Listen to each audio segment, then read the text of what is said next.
श्रीकृष्णाय परब्रह्मणे नमः। श्रीमद्भगवद्गीता ध्यानश्लोकाः। नमोऽस्तु ते व्यासविशालबुद्धे पुल्लारविन्दायतपत्रनेत्र येन त्वया भारततैलपूर्णः प्रज्वालितो ज्ञानमयः प्रदीपः प्रपन्नपारिजाताय स्तोत्रवेत्रैकपाणये ज्ञानमुद्राय कृष्णाय गीतामृतदुहे नमः। सर्वोपनिषदो गावो दोक्ता गोपालनन्दनः पार्थो वत्सत्सुधीर्भोक्ता दुक्तं गीतामृतं महत्।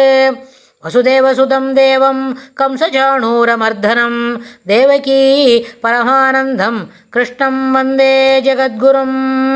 அடுத்தது 18வது அத்தியாயத்தில் 8வது ஸ்லோகம்.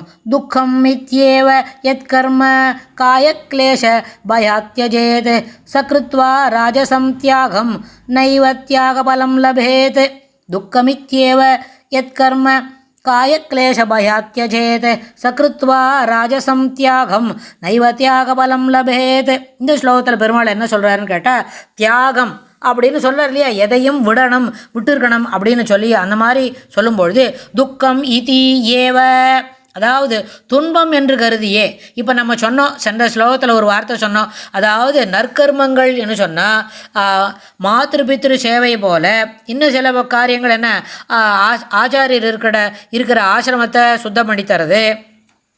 அப்புறம் இதை நம்ம கிராமத்தில் இருக்கிற கோவிலுக்கு போனால் அந்த கோவிலில் இருக்கிற இடத்துல இருக்க சுத்தம் குறைவாக இருந்ததுன்னா அதை நல்லபடியாக சுத்தம் பண்ணி தருது அப்படின்னு சொன்னால், அதுபோல் ஒரு சரீர சிரமம் இருக்கிற ஒரு வேலையை செய்யும் பொழுது துக்கம் இதியேவ, துன்பம் என்று கருதியே, காயக்லேஷ பயாது, மெய்வரத்துக்கு அஞ்சு என்னப்பா குனிஞ்சுண்டு ஒரு 500 சதுரடிக்கு 1000 சதுரடி 2 இடத்துலையும் பேசணும், கீழே 500 மேலே 500 அப்புறம் ஒரு 1000ன்னா 2000 சதுரடியை பெருக்கணும்னு சொன்னால் ரொம்ப கஷ்டமாக இருக்குமே.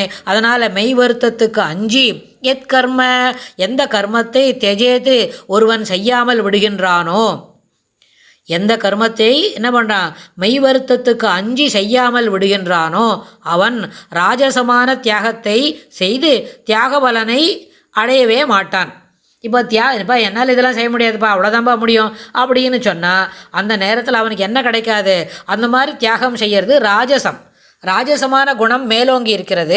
அதனால் சரீர சிரமத்துக்கு பயந்துக்கிண்டு இவ்வளோ தூரம் பெருக்கணும் அப்படின்னு சொன்னால் அதனால் செய்ய முடியல. அப்படி செய்யலைன்னா இதை என்னால் செய்ய முடியாது அப்படின்னு அந்த மனதில் ஒரு எதிர்மறை எண்ணத்தை வளர்த்துக்கிண்டு அதை செய்யாமையும் விட்டுடுறான் அப்படின்னு சொன்னால் அப்போ என்ன ஆகும்னு கேட்டால், எவன் ஒருவன் விடுகின்றானோ அவன் சகா ராஜசமான தியாகத்தை செய்து தியாகபலம், அப்படி ராஜசமான தியாகம் செய்யவே இல்லை. ஆனால் இப்போ பெருமாள் கோவிலில் போய் சுத்தம் பண்ணி பெருக்கி கொடுத்தா என்ன பலன் கிடைக்கும் அப்படின்னு யோசிக்கலை, செய்யவே முடியாதுன்னு சொல்கிறான். அப்படின்னா அதுபோல் அந்த கிடைக்கக்கூடிய பயன் இருக்கே, அந்த பயன் எப்படி இருக்கும், தியாக பயனை அடையவே மாட்டான். இப்போ நான் விட்டுட்டேன், செய்ய வேண்டிய காரியத்தை செய்யாமல் விட்டுட்டேன் அப்படின்னா அதற்காக ஏன் செய்யாமல் விட்டுட்டேன் அப்படின்னு கேட்டால், அது ரொம்ப சரீரம் கஷ்டமாக இருக்குது, இத்தனை இடத்துக்கு போய் இவ்வளோ தூரம் போனோம் அப்படின்னா அது ரொம்ப கஷ்டமாக இருக்குது அப்படின்றதுனால அதனால் என்ன பண்ண, அப்படிலாம் விட்டுறதுக்காக எந்த பலனும் ந லபேத்து, கிடைக்கவே அடையவே மாட்டான், அது அத்தகைய பலன் அவனை அடையாது அப்படின்னு சொல்லி கொடுக்குறார் பெருமாள். அதனால் என்ன பண்ணணும், சரீர சமத்து காயக்லேசத்துக்கான பயத்துக்கு அஞ்சாமல் அந்த செயல்களை செய்ய வேண்டும். ஏன்னா செய்ய வேண்டியது அவசியம், கர்த்தவியம் அப்படின்னு மனசில் வாங்கிட்டு அந்த வேலைகளை சிறப்பாக செய்ய துவங்கணும். அதாவது இங்கிலீஷில் ஒரு வார்த்தை சொல்லுவாள், ஒரு விஷயத்தை ஒரு வேலையை செய்ய துவங்கினமா வைங்களேன், அது என்ன பண்ணும், நிறைய நாழி எடுக்குமா இருக்கும். நிறைய நாழி எடுத்துட்டா கூட ஆரம்பித்ததே ஒரு பாதி பங்கு முடிச்சதுக்கு சமம் அப்படின்னு சொல்லுவாள்.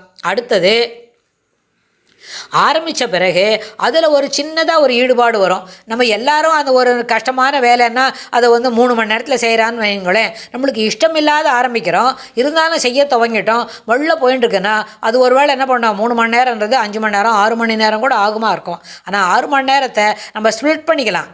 கார்த்தால 2 மணி நேரம், மத்தியானம் 2 மணி நேரம், சாயங்காலம் 2 மணி நேரம்னு இருந்து துளி துளியாக செய்ய துவங்கி ஆரம்பித்து செய்ய துவங்கிட்டாலே அது என்ன பண்ணும், தன்னடைவே ஒரு நாளுக்குள்ளே முடிஞ்சிடும். அவள்லாம் பாதி நாள்லேயே முடிச்சிருப்பாளாக இருக்கும். மற்றவாளுக்கு விருப்பத்தோடு செய்யறதுனால நம்மளுக்கு கொஞ்சம் விருப்பம் குறைவாக இருக்குது, முடியல, பயமாக வேறு இருக்குது, இவ்வளோ தூரம் குனிஞ்சிட்டு பெருக்கணுமான்னு.